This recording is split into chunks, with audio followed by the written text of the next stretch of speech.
back to the Big Show. My name is Mateo. I'm drinking a beer. Well, let's get right down to it. Today's beer is Shiner Holiday Cheer. Shiner Holiday Cheer. I decided, over the next couple of weeks, since we are in the holidays, hence the beautiful decorations I've got going on in the background, that I'd go ahead and hit some of those awesome Christmas type beers that we've got floating around in the area. So I'm going to go ahead and hit those over the next couple of weeks, and then when we get into January and February, I'll hit some more of the winter lagers. But for right now, I'm going to go ahead and hit all those holiday beers. So I'm going to start off with the first Shiner Holiday Cheer. Now, interesting about this beer, as you can see, it's a bit dark, and yeah, I had to start drinking it before I even got on camera because it's delicious. It's amazing. It has a roasted, I believe it's pecan taste to it, and peaches, and the peach is really, really light.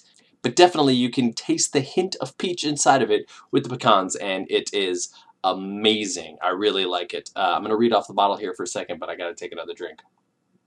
This is an Old World Dunkelweizen brewed with Texas peaches and roasted pecans. The malty flavors of this dark wheat ale are enhanced through the use of malted barley and wheat. Prosit.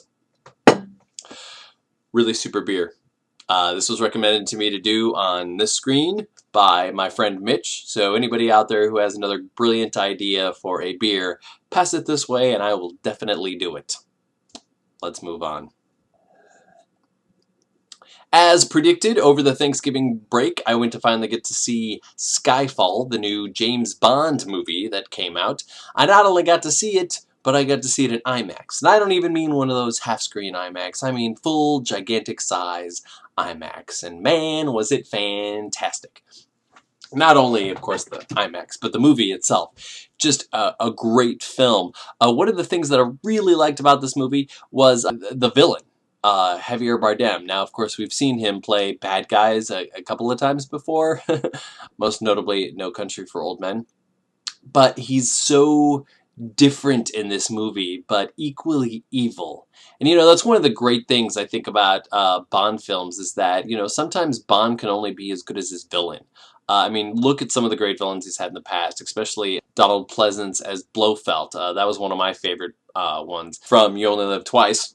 Telly Savalas, too. He was good when he took his turn in On Her Majesty's Secret Service. I mean, as bad a film as it was, of course, even Christopher Walken playing a crazy, wacky, evil guy. Max Zorin. Really, the good Bond films have the really good Bond villains. And, I mean, look at GoldenEye, just another perfect example of a great Bond villain. So, not only was this a great movie, but of course it is the 50th anniversary of the James Bond franchise, which is all the more impressive by the fact that there are 23 films out. I mean, they're almost cranking them out 2 a year. If you think about it, I think it comes out to like 2.26309er to the 9th decimal of Q. Of course, we just had the problem with MGM and their bankruptcy, but it's amazing that they've cranked out that many films in just really that little time. I wonder if the new Star Wars idea of going one every 2 years is going to crank out as much quality. Let's hope it does. So back to the Bond, this is really great. There's a lot of references to some of the older Bond movies.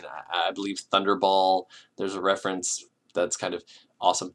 And even Never Say Never Again gets a little shout out with a really great joke. So really a great film, and I highly recommend it. And Judi Dench in her turn as M is fantastic. Somebody called her the Bond girl of the movie, which I thought was a brilliant take. A really fantastic film. I know I haven't seen any bad movies lately, but I'm kind of picky about what I get to go see, so usually they're all good. And for me, I'm a huge Bond fan. I mean, I can remember going back, I'm hardly 50, but, I can remember going back and seeing some of the great, Bond films. They were like family treats. They used to be on ABC. Over the summer, I think they do like one a month or something. And I mean, I have a very specific memory of watching with my dad and probably my brother as well, but specifically I remember seeing Live and Let Die on ABC one night, and we popped some popcorn and we all got together and we watched it. And I can remember the scene where the big chase through the swamps, and he does the jump with the boat, which is absolutely ridiculous. This movie really not only is a great dedication to what has come, but definitely what will be in the Bond franchise. Also, as a Bond fan, I'm kind of disappointed to be hearing lately that the new 007 Legends game isn't all that good. I, of course, haven't played it myself, so of course I will withhold judgment. But a lot of the commentary I've been reading about it is that it's just not new, it's just not innovative. It's kind of like, it's GoldenEye, except, we get to, this time, go through all of the movies. We get to go through a bunch of the films that, obviously have never had games made about them, such as On Her Majesty's Secret Service and GoldenEye and Die Another Day. There's a level for, I can't remember what the Roger Moore one is. I want to say it's Moonraker, which, I can see why, but whatever. A lot of people are going to be disappointed by it. They're just going to say it's another rehash of GoldenEye, which is almost at this point, like 12 to 15 years old. It's amazing. We played a lot of GoldenEye back in my day on the N64. It'd be our post-bar ritual. We'd just come home from the bar and we'd sit around for 2 hours playing GoldenEye. And of course, you weren't allowed to play Oddjob. So ultimately, I think that if this is a lot like GoldenEye, like people are saying, you'd have thought that most of the game people would have learned their lesson after what happened with Duke Nukem, Here's a game like people have been waiting for, they really wanted to see it, and then once it came out, they were like, okay, yeah, it's like definitely Duke Nukem, but, we were hoping for something kind of new, something special, and this is definitely not it.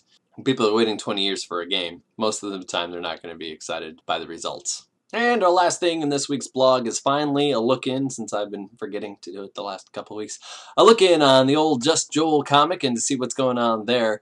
He put up a comic last week about the Williamson County Books for Texans, which is going to be December 8th at the Williamson Museum in Georgetown, Texas. And here's his funny little gag about that.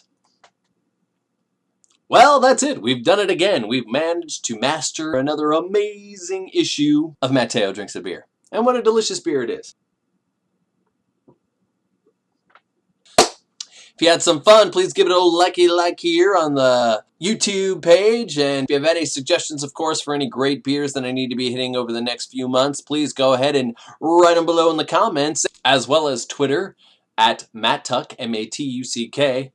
Reason for that name, by the way, it was an old idea I had for Star Wars names, where you took the first 3 letters of your first name and the last 3 letters of your last name, and you put them together to make your Star Wars name. So mine was always MattTuck. But that was my idea on how to come up with your own Star Wars name. That's why it's my Twitter name. Plus, this weekend I'm also going to be putting up a little shouty video about some other Bond stuff that I wanted to talk about, but couldn't quite fit into the blog. It's been happening a lot lately. Apparently I talk a lot. So, tune in this weekend. I'm going to have some more stuff to say about Bond. So if you love Bond like I love Bond, go ahead and tune in. I'm going to be talking theme songs and more stuff about villains. And that's that. My name's Matteo. I just drank another beer.